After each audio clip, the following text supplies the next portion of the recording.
Olá a toda a gente. Se já conhecem a minha voz, sabem que vos fala o Pedro Miguel Santos. Queria dar-vos uma boa notícia.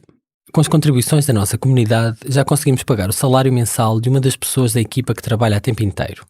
É um feito incrível e que nos deixa muito animados. Obrigado a todas as pessoas por tornarem isto possível. Pode parecer um pequeno passo, mas para nós significa um salto gigante no objetivo de criarmos o primeiro órgão de comunicação social totalmente financiado por quem nos ouve, vê e lê. O Fumaça começou de forma voluntária, nas horas livres que tínhamos depois de sairmos dos nossos trabalhos anteriores. Entrevistámos pessoas, cobrimos manifestações e encontros de ativistas, ouvimos quem não costuma ser ouvido.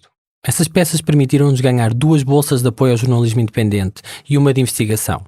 A série palestina Histórias de um Piso Ocupado ganhou 2 prémios de cyberjornalismo e o Ricardo Esteves Ribeiro venceu o Prémio Gazeta Revelação 2018 por causa desse trabalho. Depois do grande esforço que foi a cobertura das eleições legislativas de 6 de outubro, vamos agora focar-nos mais em investigação e reportagens. Lançaremos menos peças, mas faremos trabalhos mais complexos.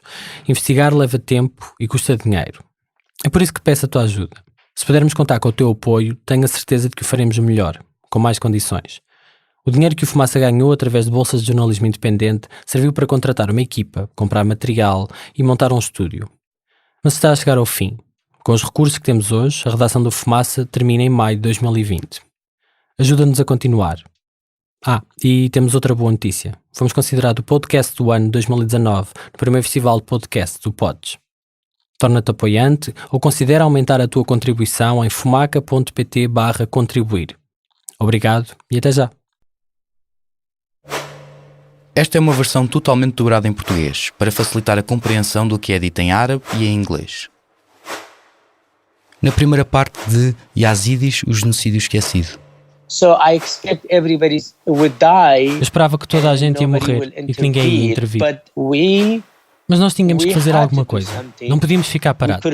Todos os yazidis nos Estados Unidos e na Europa sabiam que não podiam ficar sentados em casa.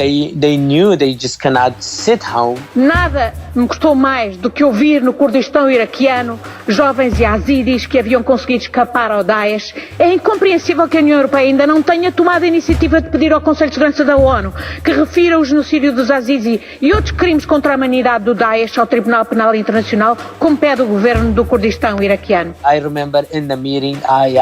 Lembro-me que na reunião perguntei se podia usar o quadro e comecei a desenhar o mapa, a desenhar uma montanha. Isto é Sinjar, isto é a Síria.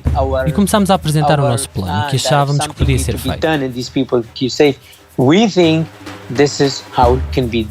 Tivemos nesse momento a garantia por parte de todos os representantes dos grupos parlamentares que estavam presentes de que o Parlamento Português iria aprovar um documento formal, uma resolução, reconhecendo o genocídio perpetrado pelo Estado Islâmico contra os Yazidi. Mais tarde nesse dia, o Presidente Obama declarou que iam intervir e salvar aquelas pessoas. Os meses foram decorrendo, nós fomos tentando obter informações. Formalmente tivemos indicação de que o assunto estava a decorrer os seus trâmites normais e nada aconteceu. No episódio anterior, falámos sobre a comunidade Yazidi e o que aconteceu em agosto de 2014, quando o Daesh invadiu a região onde vivia, no norte do Iraque. Considerados infiéis e adoradores do diabo, cerca de 5.000 Yazidis foram mortos, muitos deles enterrados em valas comuns. Mais de 6.000 mulheres e crianças foram raptadas e escravizadas. Falámos com ativistas sobre porque é que os Yazidis foram perseguidos de formas tão brutais pelo Daesh, sobre os seus esforços para verem os crimes cometidos reconhecidos como genocídio e o que tem sido feito em Portugal. Se ainda não ouviste o episódio anterior, para aqui e vai ouvir. Será mais fácil entender o que hoje vamos contar.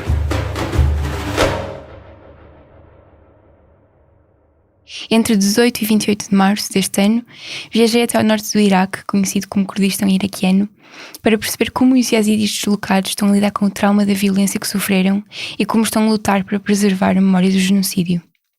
Apanhei um voo de Amman, a capital da Jordânia, onde eu vivo, até Erbil, a capital da região curda do Iraque. Passei 10 dias entre Erbil, no centro do Kurdistão iraquiano, Dohuk, perto da fronteira da Síria, e Suleimânia, perto da fronteira do Irão. Eu sou a Marta Vidal. Seja toda a gente bem-vinda ao 2 Pontos, um programa fumaça de histórias contadas com tempo.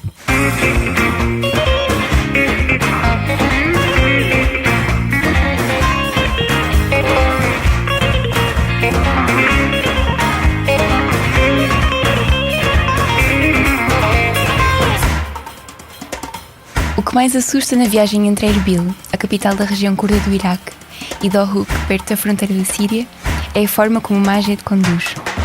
O rádio do carro toca música popular curda com o volume no máximo e ele tira as mãos do volante para bater palmas e estalar os dedos.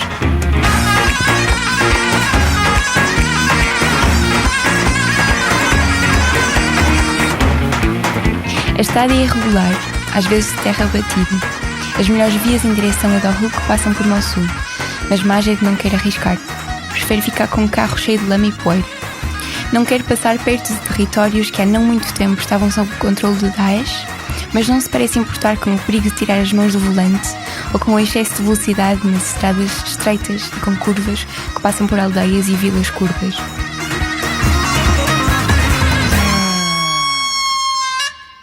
Quando decidi viajar até ao Kurdistão iraquiano, pensei que só ia passar algumas semanas a fazer pesquisa e a escrever 2 reportagens sobre a iminente derrota do Daesh e sobre como os yazidis deslocados estavam a lidar com o trauma 5 anos depois do início do genocídio. Pensei que ia voltar para a Jordânia, enviar as reportagens que escrevi e começar a trabalhar sobre um outro tema. Não imaginei que meses depois da viagem ainda ia estar a pensar sobre as histórias aterradoras que eu vi e a ler obsessivamente sobre o que aconteceu em 2014. Sobre porque é que o genocídio aconteceu, porque é que o mundo não fez nada e porque é que o sofrimento yazidi continua a ser ignorado. Fui sem gravador, só com um bloco de notas e com o meu telemóvel para gravar as entrevistas mais importantes, sem imaginar que iriam ser ouvidas. Por isso, nesta reportagem faltam muitos dos sons da minha viagem, mas achei que as histórias que eu vi tinham que ser contadas.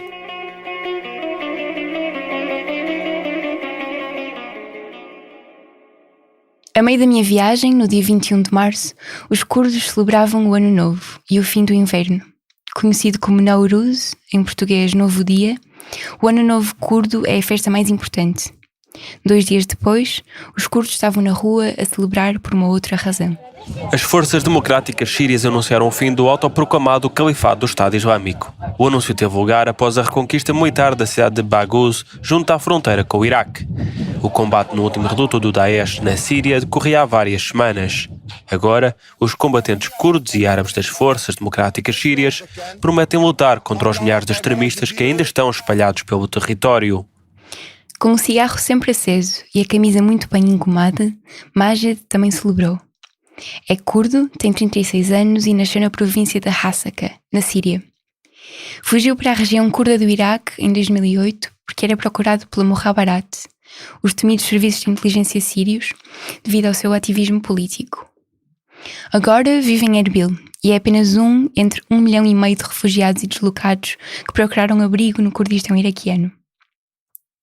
Conheci o Majed através de amigos que trabalham com organizações não governamentais de defesa dos direitos humanos no Médio Oriente. Ele ia para Dohuk em trabalho e por isso ofereceu-me boleia porque eu tinha marcado entrevistas lá com pessoas que trabalham com sobreviventes yazidis em campos de refugiados. São menos de 150 km, mas a viagem entre Erbil e Dohuk demora mais de 2 horas e meia. Soldados curdos, conhecidos como peshmerga, param-nos várias vezes em postos de controlo, que parecem portagens, só que com soldados armados a revistar carros, em vez de funcionários em cabines ou máquinas automáticas, a receber o pagamento do trajeto. Os soldados curdos perguntam de onde somos, para onde vamos. Como o condutor é curdo, o nosso carro nunca fica parado mais de meio minuto. Se fôssemos árabes, seria diferente. As tensões entre curdos e árabes pioraram com a presença do Daesh, que tornou ainda mais complicadas as disputas territoriais e políticas entre as duas comunidades. Curdos e europeus? Perguntam os soldados. Podem passar. O Kurdistão é diferente do resto do Iraque, e essa diferença faz-se sentir em quase tudo. Fala-se curdo, não árabe. A bandeira é diferente, o exército é diferente e até o visto para entrar no Kurdistão iraquiano é diferente do visto emitido por Bagdade. A maioria dos curdos no Iraque sublinha essa diferença. Dizem que são curdos, não iraquianos. Por isso, em setembro de 2017, 92% dos curdos disseram sim à independência do resto do Iraque, num referendo que o governo central de Bagdade anulou, declarando inconstitucional. Os votos estão ainda a ser contados, mas as celebrações de independência já começaram. O Kurdistão não é o Iraque. Não precisamos de ficar com o Iraque.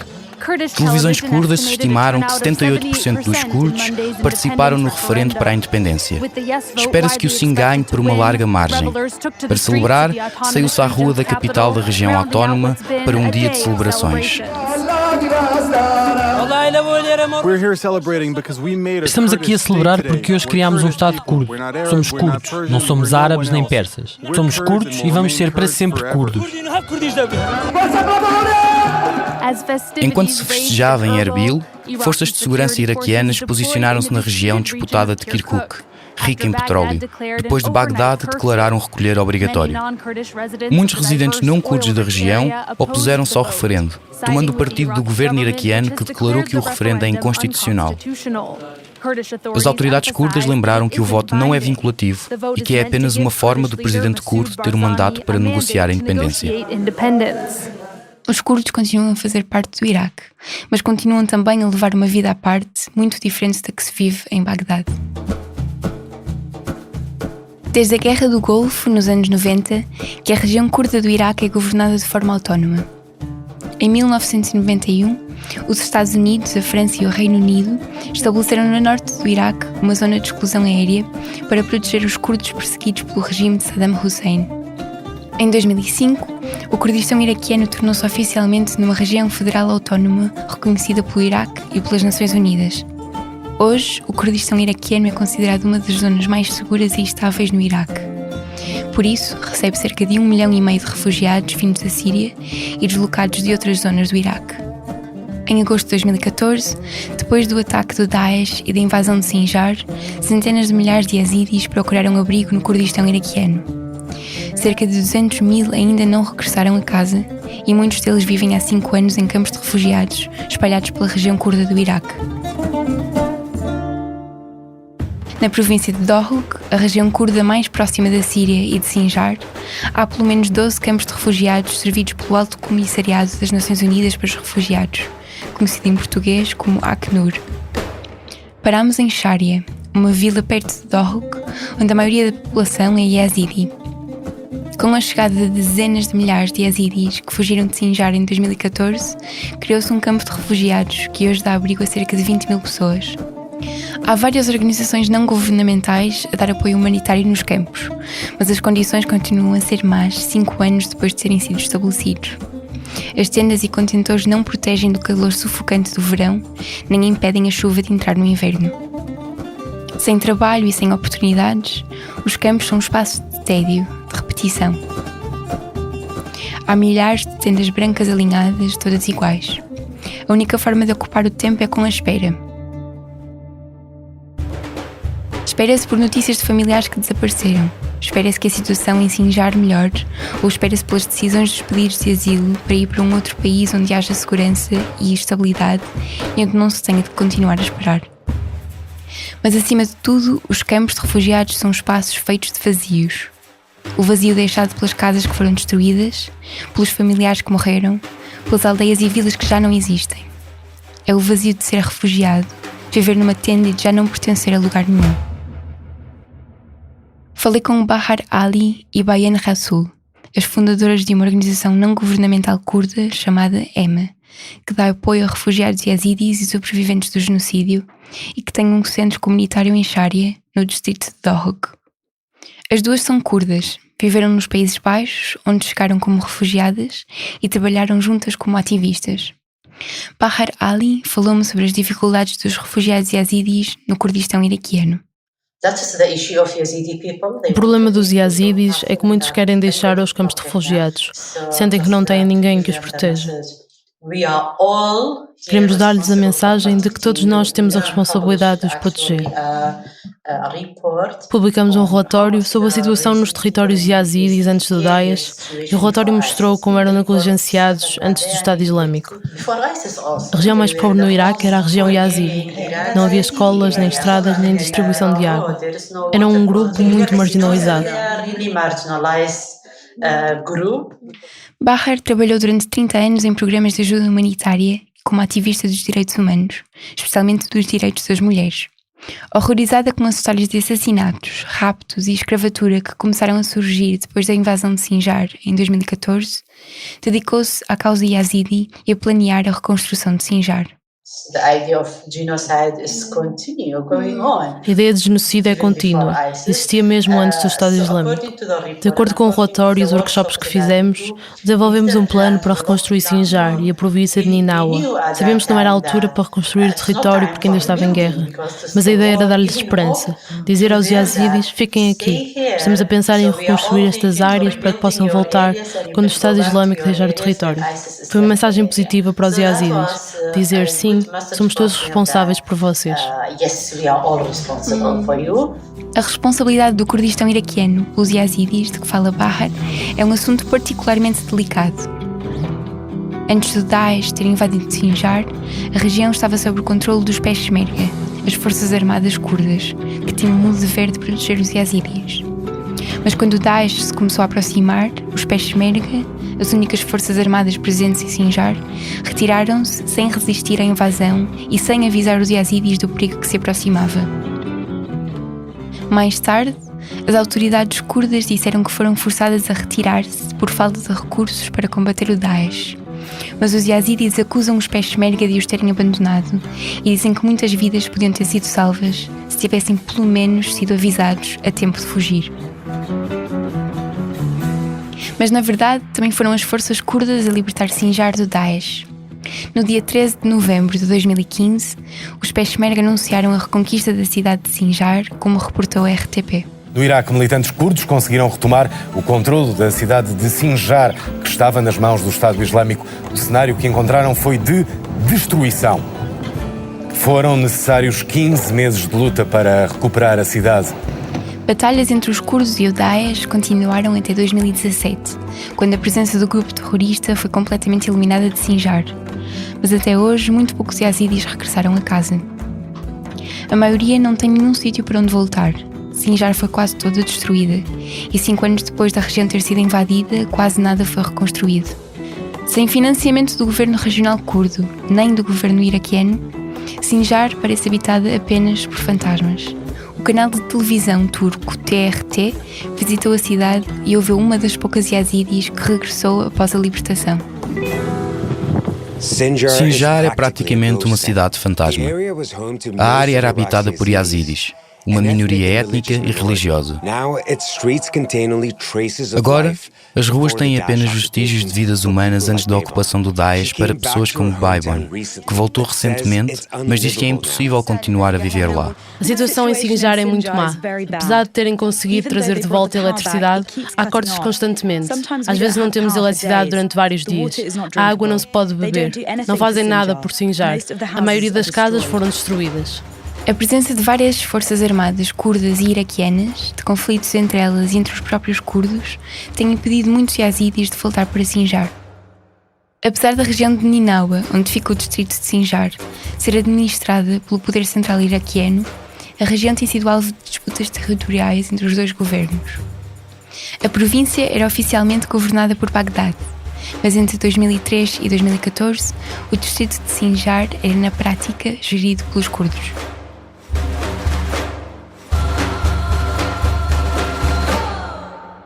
A maioria dos yazidis fala curdo e por isso tem sido frequentemente descrita como uma minoria religiosa curda.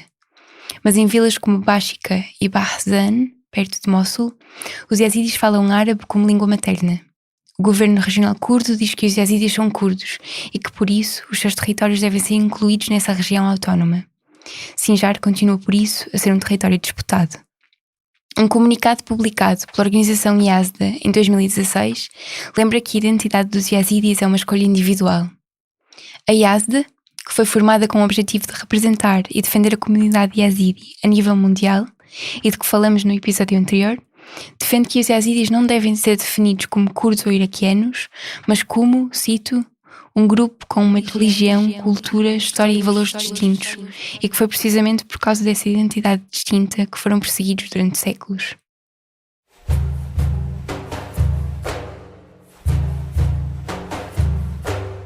Em agosto de 2014, a única deputada yazidi no parlamento iraquiano estimava que 6.383 yazidis, maioritariamente mulheres e crianças, foram raptados, escravizados e transportados para prisões, campos militares e casas de membros do Daesh entre o Iraque e a Síria. Tornadas escravas, as mulheres e raparigas yazidis foram sistematicamente violadas, espancadas e torturadas. Apenas algumas semanas depois, as primeiras mulheres começaram a fugir do cativeiro e a ser resgatadas. Yazidis deslocados no Kurdistão iraquiano organizaram redes para encontrar e salvar as mulheres e crianças raptadas. Com contactos e informadores infiltrados nos territórios ocupados pelo Daesh, alguns yazidis, muitos deles à procura das suas próprias filhas, mulheres e sobrinhas, conseguiram resgatar centenas de mulheres e crianças. Os esquemas eram engenhosos. Tínhamos informadores e pessoas que nos ajudavam com as missões de resgate, usando uma padaria como fachada. No início, ouve-se a voz de Abdullah Shirim, que antes do genocídio era apicultor, e montou uma rede que salvou 338 yazidis capturados. Ele contou à NPR, a Rádio Pública Nacional dos Estados Unidos, como funcionava. Mulheres iam de porta em porta para vender pão, chocolate ou roupa, de modo a poderem entrar nas casas e ver se havia mulheres ou crianças yazidis aprisionadas. As operações de resgate envolviam riscos muito elevados e vários informadores foram apanhados pelo Daesh e executados.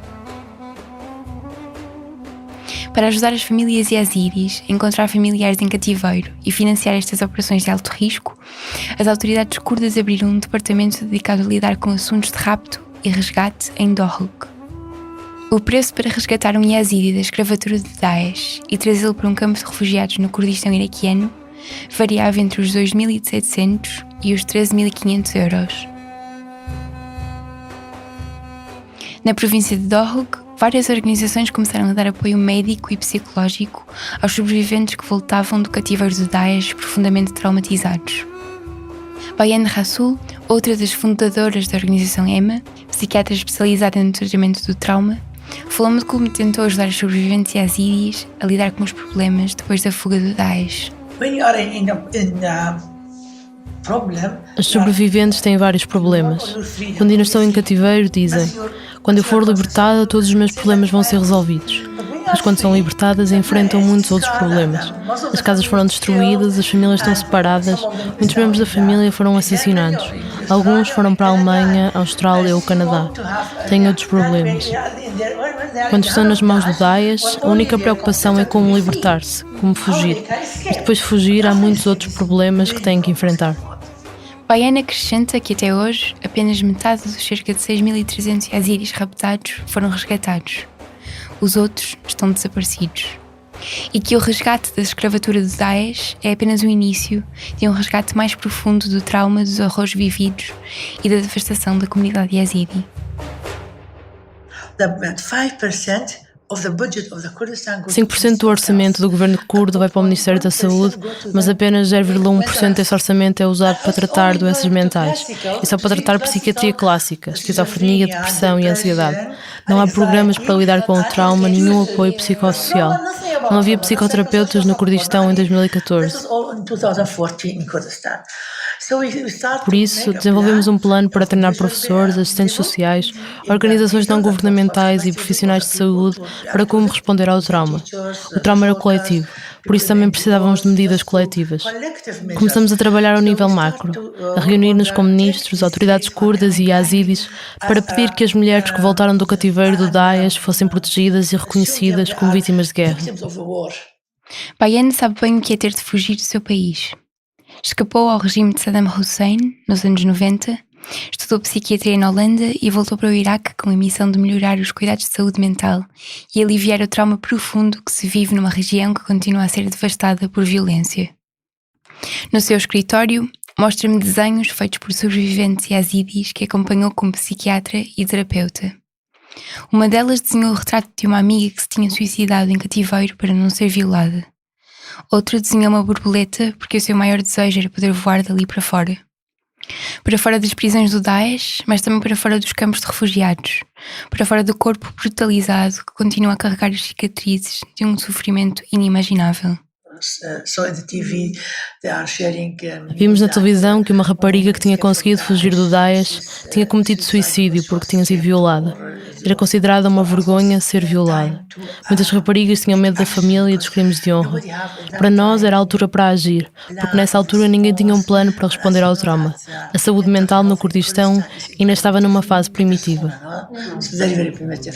Em 2015, um programa especial de reabilitação, financiado pelo governo alemão, permitiu que cerca de 1.100 sobreviventes yazidis que estavam a viver em campos de refugiados no Kurdistão recebessem vistos humanitários para a região de Baden-Württemberg, no sul da Alemanha, para que tivessem acesso a cuidados de saúde e psicoterapia que ainda são difíceis de encontrar no Iraque. A Alemanha, que já recebeu 150.000, é um dos destinos mais desejados. Para uma comunidade tão fechada e com regras tão rígidas como a yazidi, viver entre pares é fundamental. É uma questão de assegurar a sobrevivência da religião, do seu modo de viver e das suas tradições. Considera-se que a virtude da família depende da castidade das mulheres. As relações sexuais fora do casamento são proibidas e quando esta regra é quebrada, mesmo no caso de violação, considera-se que perderam a honra e passam a carregar um pesado estigma. Para além disso, a religião yazidi é endogâmica. Só é considerado yazidi quem nasce yazidi. Não são permitidas conversões nem casamentos fora da comunidade. As relações sexuais com pessoas de outra religião são estritamente proibidas e punidas com a expulsão da comunidade. Tradicionalmente, a violação por um homem não yazidi era considerada uma das piores manchas na honra da família. Por isso, muitas das mulheres que foram raptadas cometeram suicídio para não serem violadas, ou por não conseguirem viver com esse trauma e estigma. Em abril de 2007, uma rapariga yazidi de 17 anos foi apedrejada até à morte por membros da sua família em Bashika, uma vila perto de Mossul. Foi acusada de se ter convertido ao Islão para poder casar com um rapaz muçulmano. Por se ter apaixonado por alguém que não era yazidi, a família decidiu que devia morrer. Como ativistas feministas curdas, Bayan e Bahar fizeram parte de um grupo de defensores dos direitos das mulheres que se reuniu com líderes religiosos yazidis e com autoridades curdas para pedir que as sobreviventes de violência sexual que tinham conseguido fugir fossem protegidas. Em setembro de 2014, o principal líder espiritual yazidi, conhecido como Baba Sheikh, aceitou alterar as rígidas doutrinas da religião e anunciou que as mulheres que tinham sobrevivido à escravatura sexual do Daesh deviam ser bem recebidas e protegidas pela comunidade. Mas não se mostrou a mesma tolerância às crianças que nasceram em cativeiro, fruto das violações de combatentes do Daesh. As autoridades religiosas recusaram-se a reconhecê-las como yazidis e a recebê-las na comunidade. Só deram duas opções às mulheres que regressaram com filhos de membros do Daesh: deixarem-nas em orfanatos, mas permanecerem na comunidade, ou ficar com as crianças, mas deixarem de ser yazidi. Alguns dias antes de me encontrar com Bayan e Bahar, falei com Hossam Abdullah, um advogado yazidi que a partir de 2014 se dedicou exclusivamente a questões de direitos humanos e a defender a sua comunidade. Hossam falou comigo em árabe.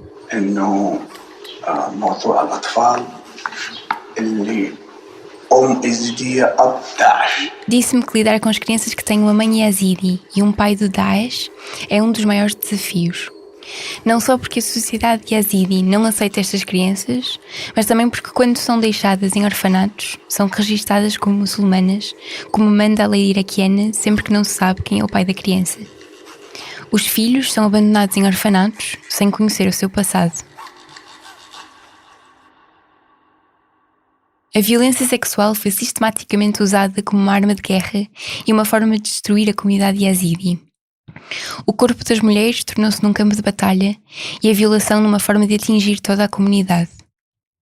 Num discurso na Assembleia Geral das Nações Unidas, a 20 de setembro de 2016, a advogada de direitos humanos Amal Clooney, que representou a sobrevivente yazidi Nadia Murad e assumiu a missão de levar os combatentes do Daesh à justiça, disse que os crimes sistemáticos de violência sexual cometidos pelo Daesh fizeram parte de uma, cito, burocracia do mal a uma escala industrial. Nadia herself was traded from one ISIS fighter to another. A Nádia foi trocada de um militante do Daesh para o outro. Foi forçada a rezar, forçada a peraltar-se e a usar maquilhagem em preparação para as violações. Uma noite foi abusada brutalmente por um grupo de homens, 2 de cada vez, até ficar inconsciente. Mostrou-nos cicatrizes de queimaduras de cigarros e espancamentos. E disse-nos que durante o seu sofrimento, soldados do Daesh chamaram-lhe infiel suja. Vangloriaram-se pela conquista das mulheres yazidis e por eliminar a religião yazidi da face da terra. Nádia esteve entre os 6.700 yazidis que foram raptados pelo Daesh para serem vendidos em mercados e no Facebook, às vezes por apenas $20. By ISIS 2 summers ago to be sold in markets and on Facebook, sometimes for as little as $20. Mulheres e crianças, algumas com apenas 9 anos, foram compradas e vendidas como mercadoria sexual em mercados de escravos espalhados pela Síria e pelo Iraque. A burocracia da escravatura de que falou Amal Clooney incluía contratos registados e carimbados por autoridades religiosas do Daesh e uma complexa rede de transporte e venda de seres humanos nos mercados de Raqqa e Mossul, mas também em mercados online. Grupos no WhatsApp foram criados com as fotografias, descrições e preços das mulheres e raparigas disponíveis como num catálogo. Quanto mais nova e mais bonita, mais cara. Um vídeo partilhado no YouTube e mais tarde republicado pelo New York Times mostra vários homens com barbas e turbantes que se presume serem combatentes do Daesh. Riem-se enquanto anunciam: hoje é dia de mercado de escravos. Hoje é dia de distribuição. Se Deus quiser, cada um vai ter a sua parte. Juro, estou à procura de uma rapariga yazidi. Espero encontrar uma. Quem quer vender? Eu pago 3 notas, compro por uma pistola. Se tiver olhos azuis, o preço é diferente. Quando mulheres que tinham sido raptadas pelo Daesh começaram a chegar ao Kurdistão iraquiano, terapeutas e psiquiatras viram-se confrontados com um desafio sem precedentes. Como reabilitar mulheres que foram vendidas como mercadoria?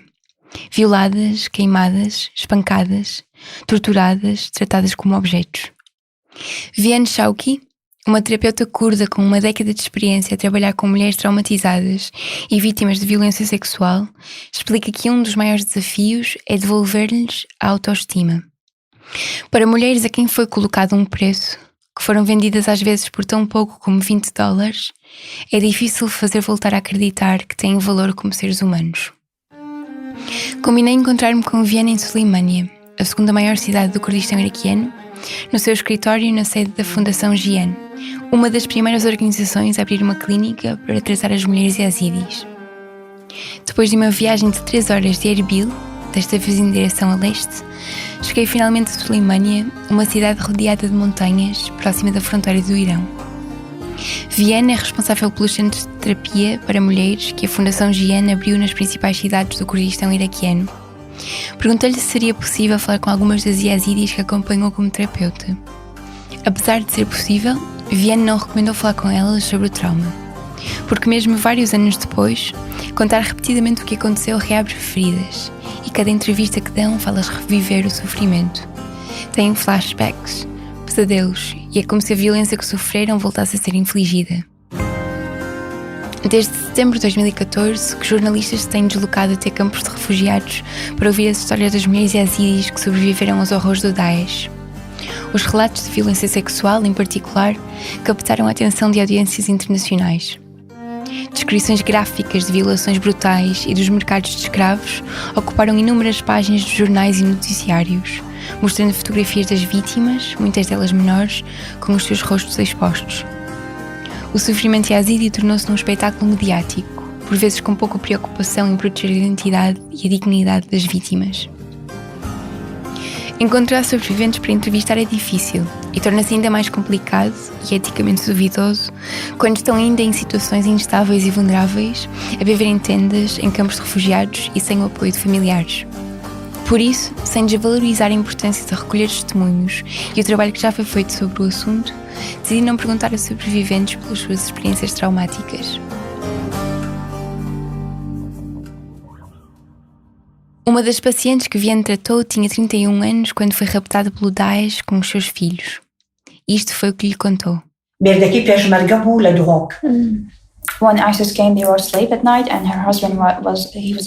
Quando o Daesh veio, a família estava a dormir. Era tarde. O marido dela pertencia aos Peshmerga e estava em Dohuk. Ouviu pessoas a gritar, tentou fugir, mas viu os militantes do Daesh. Tinham todos barbas e estavam a juntar as mulheres. Queria fugir para a casa dos pais, mas os militantes do Daesh apanharam-na. Levaram-na para perto de carros que estavam cheios de mulheres. Disse-lhes que era casada e que tinha filhos, pediu que a deixassem ir embora, mas era demasiado bonita, por isso levaram-na. Levaram-na para uma aldeia que nunca tinha visto antes e fecharam-na num quarto com outras 4 mulheres e com os filhos. Uma das mulheres que estava no quarto estava grávida de 8 meses. Estava no quarto e disseram-lhe que era o dia em que ia ser violada. Estava no quarto e já tinha ouvido outras mulheres a serem violadas. Em 2 horas foi violada 6 vezes, por 6 homens.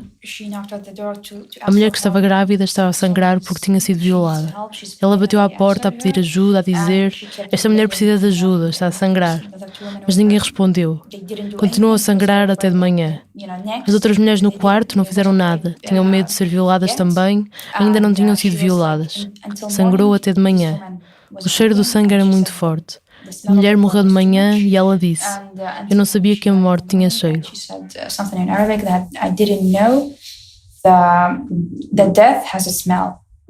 Apesar de ser impossível confirmar esta história, o que nos foi contado é semelhante ao que muitas outras sobreviventes yazidis relataram em entrevistas, escreveram em livros e gravaram em testemunhos. Investigações de organizações de direitos humanos, como a Amnistia Internacional e a Human Rights Watch, concluíram que a escravatura sexual das mulheres yazidis foi cuidadosamente planeada. Muitas das mulheres e raparigas raptadas foram distribuídas pelos combatentes como recompensa pela participação em batalhas importantes. Num artigo publicado no New York Times, a jornalista Rukmini Kalimaki, especialista em grupos terroristas, considera que a promessa de escravas sexuais foi uma forma de recrutar homens vindos de sociedades conservadoras, onde o sexo fora do casamento é proibido. O artigo mostra como a violação sistemática de mulheres e raparigas yazidis estava profundamente enraizada na organização e na sua teologia radical, ao ponto de ser, cito, consagrada nos princípios fundamentais do grupo. A escravatura sexual foi um aspecto tão importante na ideologia do Daesh que o grupo publicou vários artigos e panfletos a justificar a prática com explicações religiosas, baseadas em interpretações fundamentalistas e uma leitura seletiva do Alcorão. Também publicou manuais práticos e instruções de como tratar as escravas. Numa das publicações online, o grupo extremista explica as regras da escravatura sexual no formato pergunta e resposta. Pergunta 6. É permitido vender uma escrava? É permitido comprar, vender ou oferecer como prenda escravas e escravos, pois tratam-se apenas de propriedade? É permitido bater numa escrava? Sim. É permitido bater numa escrava de forma disciplinar. É permitido ter relações sexuais com uma escrava que ainda não tenha atingido a puberdade? É permitido ter relações sexuais com uma escrava que ainda não tenha atingido a puberdade se esta estiver apta para relações sexuais? Se não, é suficiente desfrutar dela sem relações sexuais. É permitido ter relações sexuais com uma escrava imediatamente após a ter adquirido? Se a escrava for virgem, o seu proprietário pode ter relações sexuais com ela imediatamente após a ter adquirido. Contudo, se não for virgem, o seu útero deve ser purificado antes. A resposta à pergunta 5 é explicada melhor numa outra publicação. Útero purificado significa esperar 1 mês pela menstruação da escrava para se certificar de que não está grávida. Uma das regras do Daesh dizia que um homem não podia ter relações sexuais com a sua escrava se ela estivesse grávida. No relato da paciente de Vienne, há apenas um detalhe que difere de outros testemunhos: a violação de uma mulher grávida. Mas os relatos de muitos outros sobreviventes mostram que muitos combatentes ignoraram constantemente as suas próprias regras.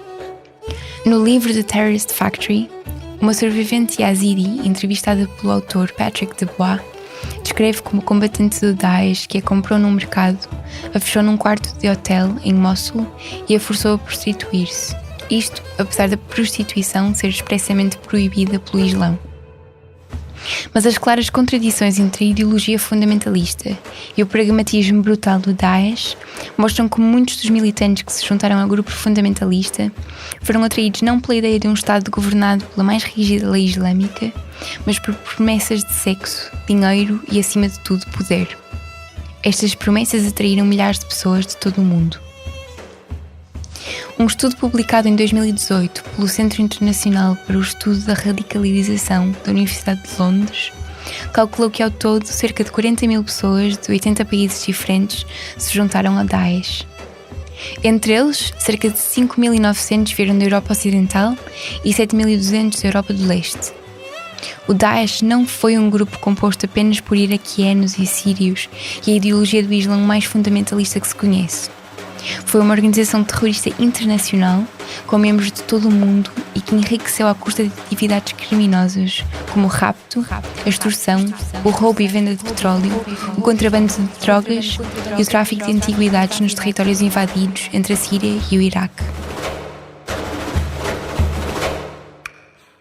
Sentado à frente do computador no seu escritório em Dohuk, o ativista yazidi Khader Domle, investigador na Universidade de Dohuk, mostrou-me os arquivos que tem vindo a reunir sobre o genocídio yazidi nos últimos 5 anos.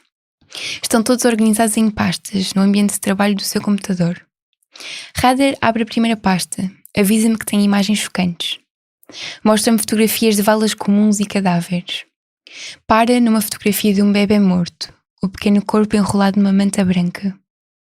Explica o que é inexplicável. O bebê foi envenenado para castigar a mãe, uma mulher yazidi que foi raptada pelo Daesh com os filhos e que tentou fugir.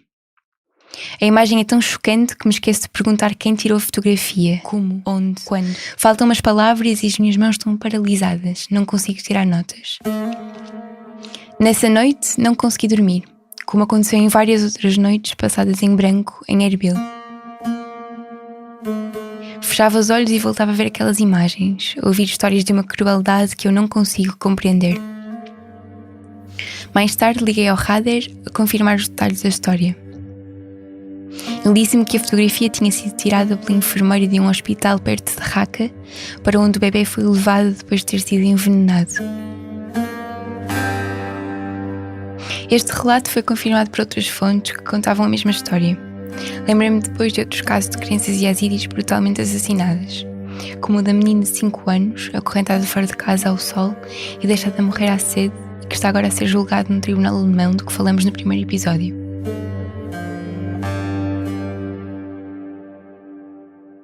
Quando recupero a fala, Khader já me está a mostrar uma outra pasta, cheia de documentos relacionados com mercados de escravos. Diz-me que são cópias de contratos de vendas de escravos, carimbados pelo Daesh. Print screens de negociações que funcionam através do WhatsApp, com fotografias de mulheres muito jovens, algumas menores de idade, com maquilhagem carregada e roupas reduzidas, acompanhadas por descrições, a idade e o preço. Explica que as imagens foram gravadas por pessoas que conseguiram infiltrar-se nas redes de tráfico humano do Daesh e fazer-se passar por compradores para tentar resgatar as mulheres raptadas. Como todos os ativistas yazidis que conheci, Khader divide a sua vida num antes e num depois de 2014. I remember the first time I met people from your country. Lembro-me que a primeira vez que conheci pessoas do teu país e de Espanha foi em 2013. Veio uma delegação de Portugal e de Espanha. E nessa altura eu desenvolvi um programa de educação e resiliência para refugiados na região curda do Iraque. Nessa altura trabalhava com ONGs, com programas de coesão social entre deslocados internos, comunidades locais e refugiados. O meu mestrado é em Peace Building, em português, Construção da Paz. A minha tese foi sobre o papel da televisão em Peace Building, um estudo de caso em Kirkuk, sobre como os média trabalhavam lá. Interessava-me muito a coesão social, paz e educação e resiliência, comunicação social e programas de Do No Harm, em português, a obrigação de não causar dano, em zonas de conflito. Do No Harm program em post-conflito. Mas depois veio o Daesh e tudo mudou. When the tragedies happened in August 14, I was Quando a tragédia começou, em agosto de 2014, eu estabeleci uma pequena equipa de voluntários para apoiar deslocados em Sharia. Estabelecemos um grupo de voluntários. Um mês depois comecei a focar-me na situação das mulheres em cativeiro, a seguir casos de sobreviventes e de mulheres em cativeiro. Apercebendo-se da importância de reunir documentos e provas dos crimes que estavam a ser cometidos contra os yazidis, começou a criar uma base de dados com as fotografias e todas as informações que considerou importantes sobre o genocídio em curso. Mostrou-me vários documentos sobre combatentes do Daesh que ocuparam posições importantes na organização terrorista. Publicou até um livro sobre o assunto com o título Black Death, em português A Morte Negra, que foi recentemente traduzido para inglês. We have a lot of activists in the fields. They started collecting and telling stories. Temos vários ativistas no campo que começaram a reunir e a contar as histórias dos yazidis em inglês, em árabe e em curdo. Isso ajuda-nos a criar um ambiente de apoio internacional.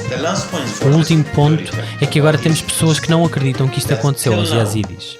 Estava com o Ari em Mossul e estávamos a moderar uma conversa para uma ONG. Não fui eu que mencionei o assunto dos yazidis na conversa, foram os membros do grupo, mas nem sabiam que eu era yazidi. Alguns disseram que aquilo que os yazidis dizem não é verdade, que é uma farsa. Mas quando acabei, disse que este problema era muito importante, que o mundo inteiro estava a falar sobre o que aconteceu aos yazidis, as mulheres que foram raptadas e usadas como escravas, vendidas, forçadas a tornar-se muçulmanas, assassinatos em massa. Isto aconteceu. Devias ler sobre isto, é a tua história, é a história do teu vizinho, é uma história humana, está documentada. Como é que pessoas na Europa percebem o que aconteceu aos yazidis e acreditam no que aconteceu, mas tu que estás a 25 km de distância não acreditas? Isto levou-nos a trabalhar ainda mais. Contar o que aconteceu é também uma forma de lutar contra o apagamento e a marginalização de que foram vítimas durante tantos séculos. É uma luta pela memória, uma luta contra o esquecimento. Documenting the tragedy. Documentar a tragédia faz parte da tentativa de proteger a dignidade das vítimas. Durante a história, mais de 73 vezes os yazidis enfrentaram o genocídio. Nunca foram documentados por mãos yazidis. Esta é a primeira vez que está a ser documentado por yazidis. Antes era apenas transmitido de forma oral, no dialeto de Sinjar. Desta vez é diferente. Quando comecei, fui a primeira pessoa a publicar um livro, o Black Death. Mas outros começaram também. Temos várias pessoas a colecionar e contar histórias. Há várias ONGs a contar as histórias das vítimas de diferentes comunidades e a partilhá-las. Collect and tell the story, and we have some other NGO that are working for the telling story from victims from different communities and sharing the story. Antes de 2014, sabia-se pouco sobre esta comunidade, que durante séculos viveu isolada, procurando refúgio nas montanhas e nos lugares mais inacessíveis, e portanto mais protegidos da perseguição. Há muito poucos documentos escritos antes do século XX sobre os yazidis, e os que se encontram disponíveis em arquivos otomanos ou nos relatos de viajantes estrangeiros foram sempre escritos por pessoas que não faziam parte da comunidade, e por isso com pouco acesso e limitada compreensão de um grupo tão fechado. Talvez seja por essa razão que durante tanto tempo dominaram ideias falsas sobre os yazidis como pagãos, adoradores do diabo e veneradores do sol.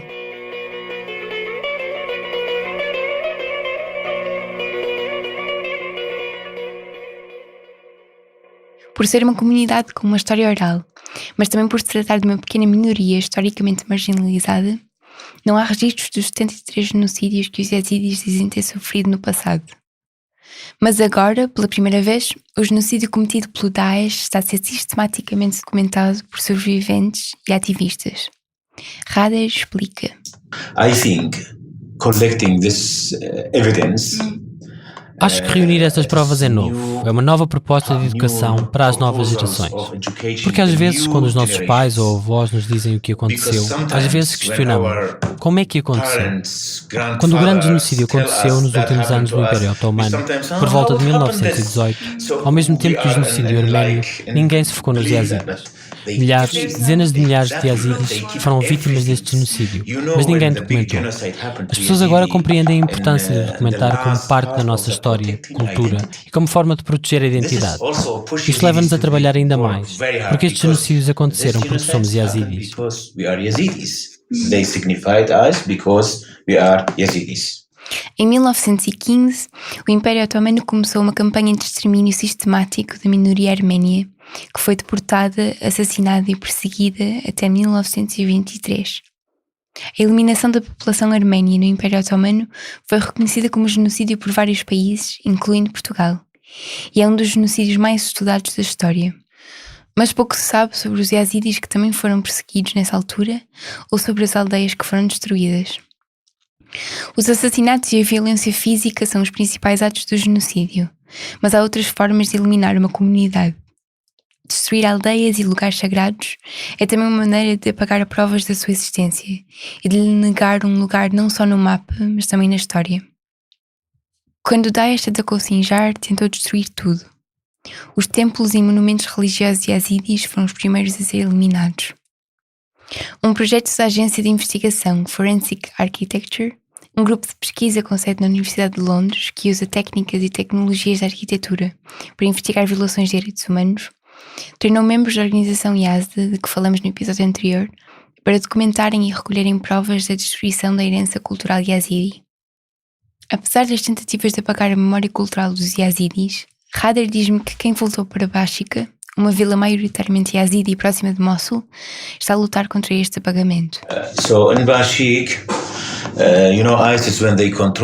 Em Bashika, quando Daesh tomou o controle das regiões, destruiu todos os santuários e templos yazidis. Quando os yazidis voltaram, a primeira coisa que fizeram foi reconstruir os santuários e templos. Foi tudo feito por voluntários, tudo pessoas da comunidade. Algumas delas fui eu que as treinei como voluntárias. Uma das histórias que me tocou foi a história de uma mulher muçulmana que vivia lá, que também tinha sido vítima do Daesh. É muçulmana sunita, que trabalhou todos os dias com os yazidis para os ajudar a reconstruir os templos. Há várias outras histórias de muçulmanos que ajudaram yazidis e desafiaram as autoridades do Daesh para os proteger. Alguns arriscaram a vida para permitir que mulheres e crianças que tinham sido raptadas pudessem fugir dos territórios controlados pelo Daesh e procurar abrigo no Kurdistão iraquiano. Foi assim que Nadia Murad, Nobel da Paz em 2018, e algumas outras sobreviventes yazidis conseguiram fugir. Depois de escapar da casa onde estava presa, numa noite em que o último homem que a comprou se esqueceu de trancar a porta, Nadia caminhou durante várias horas pelas ruas de Mossul. Na sua autobiografia, descreve como decidiu bater à porta de uma das casas onde viu a luz acesa para pedir ajuda. O filho mais velho do homem que abriu a porta, Omar Abdel Jabbar, comprometeu a segurança da sua família para tirar Nadia de Mossul e levá-la até um campo de refugiados no distrito de Dohuk. Ajudar escravas yazidis que tinham escapado era perigoso, e nas ruas de Mossul, cartazes colocados pelo Daesh anunciavam uma recompensa de 4.500 euros a quem devolvesse um yazidi em fuga. O Daesh tentou eliminar os yazidis através de assassinatos, violações, escravatura, tortura e conversões forçadas. Tentou apagar a identidade yazidi através da destruição de aldeias e lugares sagrados, através do rapto e da transferência de crianças yazidis que foram dadas a famílias de combatentes ou levadas para campos de treino e doutrinadas. O esforço de ativistas e sobreviventes yazidis para registrar todos estes crimes é uma forma de resistir à tentativa de apagamento e uma maneira de preservar a memória. Vai desde os sobreviventes como Nadia Murad, que se recusaram a permanecer caladas e que desafiaram tradições e normas culturais para denunciar os crimes, aos ativistas como Rader, que têm passado os últimos 5 anos a documentar meticulosamente o que aconteceu aos yazidis, para que o mundo não se esqueça e para que nunca mais volte a acontecer. A última pasta de documentos que Rader me mostra está cheia de fotografias de tatuagens. A primeira associação que faço é com os sobreviventes do Holocausto, com números tatuados nos braços para serem identificados pelos nazis. Nos campos de concentração, os judeus deixaram de ser identificados pelos seus nomes ou lugares de origem. Foram reduzidos a números. As tatuagens que Rader me mostra fazem precisamente o contrário. Foram feitas pelos próprios sobreviventes, com agulhas e tinta improvisada. Uma sobrevivente yazidi usou o leite materno de uma outra prisioneira para tatuar o nome do seu pai e do seu marido. Outra tentou tatuar o nome verdadeiro dos filhos nos braços para que eles não se esquecessem de como se chamavam, mesmo depois de Daesh os ter forçado a converter e de lhes ter mudado os nomes. Se a batalha para eliminar a comunidade yazidi foi lançada sobre os corpos que o Daesh assassinou, violou e torturou, a luta pela memória também foi travada na própria pele. Com agulhas e tinta improvisada, os yazidis tatuaram datas de nascimento, nomes de famílias, de aldeias e de pessoas amadas, para recordar quem são, mas também para que os corpos que um dia fossem encontrados em valas comuns pudessem ser identificados. Na última fotografia que Haider me mostra, um rapaz adolescente sorri e estende o braço com uma mensagem em curdo. Mãe e pai, gosto muito de vocês. Escreveu-a para que, se não fosse encontrado vivo, a família pudesse receber o seu corpo com a mensagem. Felizmente, sobreviveu para contar a história.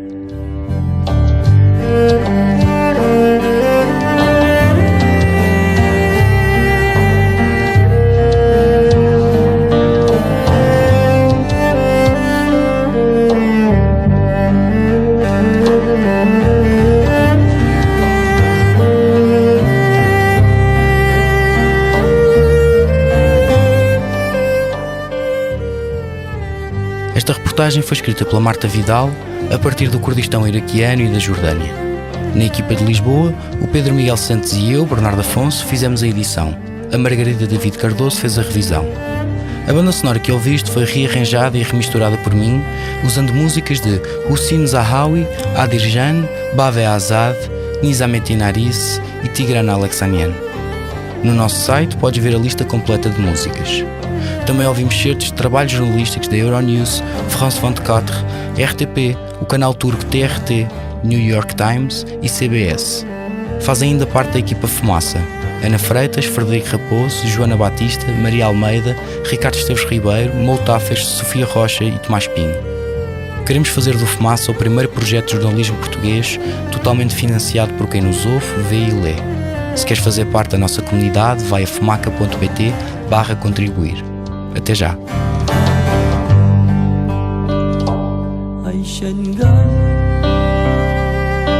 Shanghai,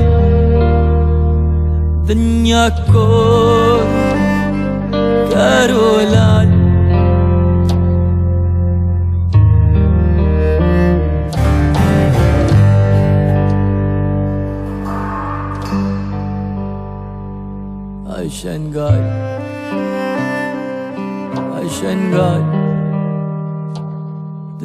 ko Karulal.